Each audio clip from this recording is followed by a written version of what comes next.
আসসালামু আলাইকুম। ওয়ালাইকুম আসসালাম ভাই, কেমন আছেন? আলহামদুলিল্লাহ ভালো আছি। বসেন, কথা বলা যাক। কথা হলো ভাই, আমরা বিদেশে আসার আগে আমরা যে অ্যাকাউন্টটা করব সেই অ্যাকাউন্টটা মানে কীভাবে করলে ভালো হয়, আমাদের টাকাটা কীভাবে সেভ হবে এবং কীভাবে সহজে আমরা ফ্যামিলিতে দিতে পারবো।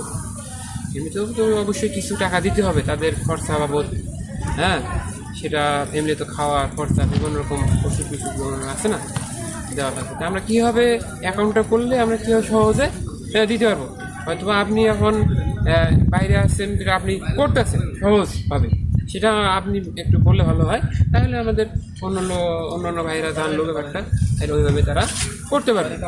আচ্ছা বলেন। আসলে আমরা যারা বিদেশ বা প্রবাসে আসি, অনেকেই কিন্তু এই একই ভুল করে। কেউ অ্যাকাউন্ট করে আসে না, এখানে আসার পরে অ্যাকাউন্ট করতে উৎসাহিত হয়।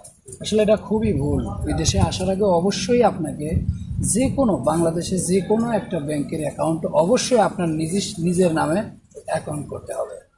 তাহলে এখানে সুবিধা কি, আপনি এই অ্যাকাউন্টে আপনার টাকাটা রাখতে পারবেন। আবার ফ্যামিলির খরচের জন্য এখান থেকে কিন্তু ফ্যামিলিকে ট্রান্সফার করতে পারবেন। এখন বিভিন্ন অ্যাপসের মাধ্যমে কিন্তু টাকাটা ট্রান্সফার করা যায়। আপনি টাকাটা সেন্ড করতে পারেন আর বাকিটা আপনার অ্যাকাউন্টে ফেলা রাখতে পারেন। এটা আপনার উত্তম একটা কাজ। আর যদি অ্যাকাউন্ট না করেন, আপনি এখানে বিফল হবে কি, আপনি টোটালি টাকাটা কোনো হিসাব থাকবে না।